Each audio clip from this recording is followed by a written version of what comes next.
Hi. Today I thought that we would address mostly the topic of off-season weight gain, something that most competitors are fairly familiar with, and I think it would be fair to say quite scared of. So I thought we'd have a bit of a chat with Renata, who of course is a fairly seasoned competitor with 11 or 12 shows. Yep.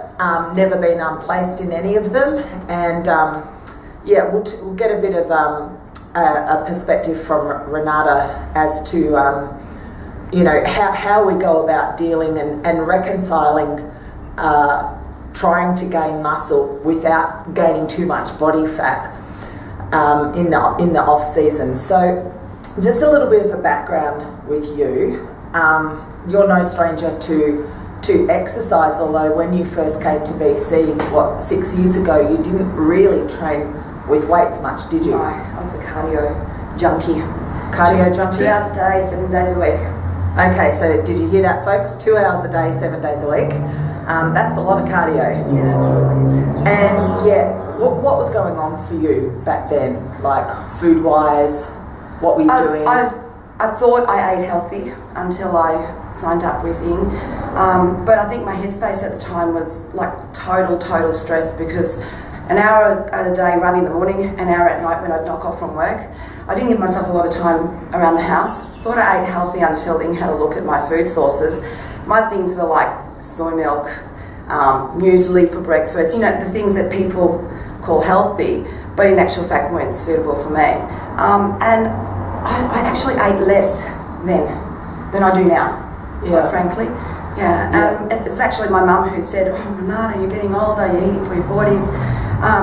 You're going to have to do 3 hours. Have you got 3 hours a day?" And that's when I thought, I've got to do something about this.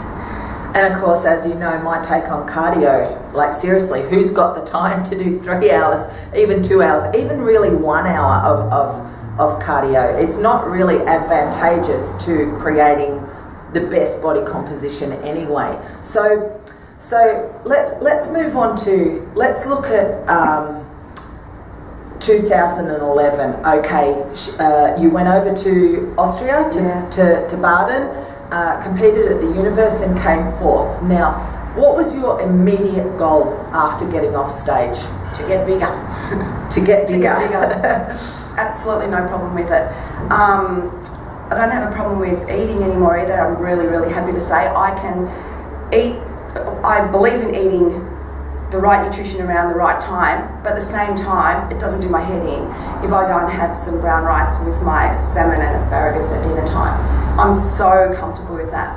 I've had issues before about, the carb phobia, and then I've had issues about fruit phobia, and then I've had issues about over calorie counting, which is a total load of crap. And throughout the course of the whole journey over the 6 years, I've done little experiments on my own anyway.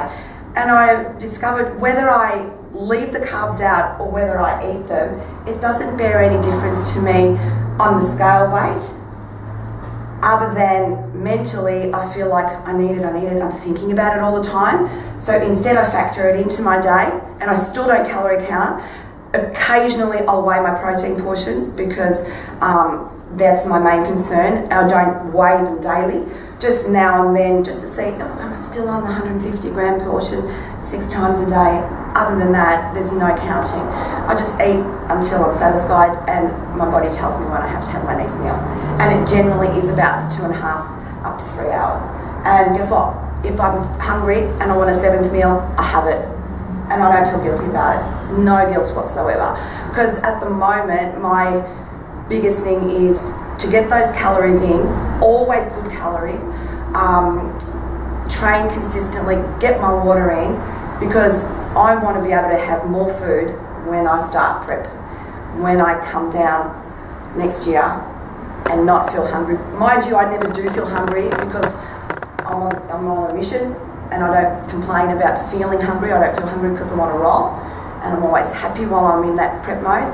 But yeah, I don't want to be on rabbit food, and you've never had me on rabbit food anyway, so yeah. Okay, so with your main mission being, you gave yourself 2 years for growth to put on as much lean muscle as what is possible. Now, I guess I'm privy to your lifts. You've never lifted stronger.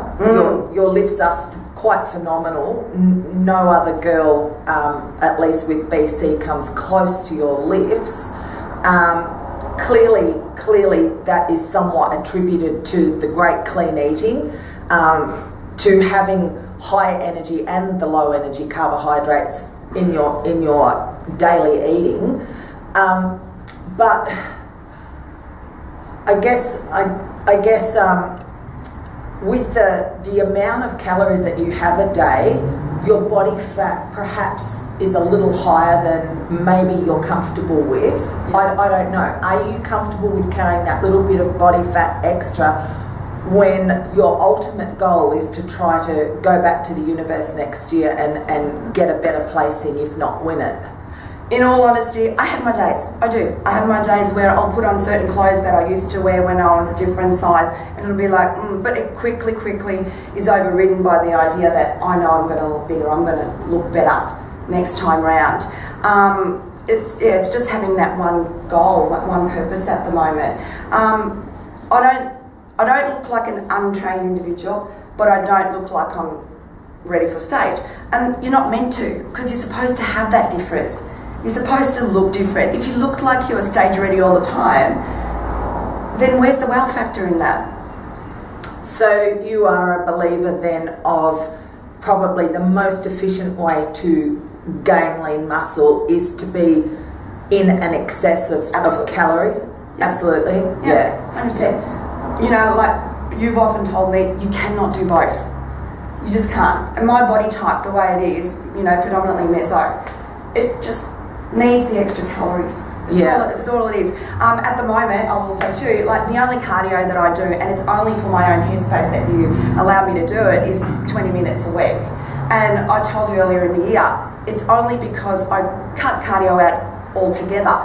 And by cutting it out altogether, I know that by the time my prep mode comes in, closer to the end, I'll be on like 4 times a week and my body will respond, because there's that massive difference. Whereas if I was doing it every single day, I'd have to do it 3 hours a day, and I'm not going to do that. So now doing it once, it's only for me for mentally, because you know, if I don't do it, I struggle even just carrying groceries across the car park. And that's the only reason I've factored it in, just to enjoy it. Having said that, if you do get your cardio up to 4 times a week, that's still only 20 to 25 minutes. So we're talking, what, less than 2 hours a week? Yep. Yeah. My weight training sessions are about 35, 40 minutes max, tops, in and out. So I guess our ethos is pretty much that if you're in a calorie deficit, you're not going to be able to grow lean muscle. And if you're in a balance, you might at best, with some appropriate supplements and correct training, you might be able to grow a little bit of lean muscle, but to get the most bang for your buck in the off season, you really do have to be in an excess. Let's just go back just briefly. So you're having one of those bad days. You know, you wake up and it's like, yep, I'm having a fat day. How do you deal with that? Wear clothes that disguise it. Wear clothes that disguise it. Simple. Yeah, I'm a good clothes horse. I can disguise it well. I've got my pride. I won't go strutting around. And I know what my flaws are, and I know what my good points are, and I'll just make sure I notice those good points. And how does it make you feel knowing that you have had quite a lot of food, albeit all really good food, up to 7 meals a day, every single day for 2 years, and you've been incredibly focused on your next universe attack? What can you say to the girls that are scared to eat? Eat. You're not going to get any growth. I reckon, forget doing it if you're not prepared to eat. You're wasting your time. That's a great way to end. All right, terrific. Thanks a lot, Renata. Bye.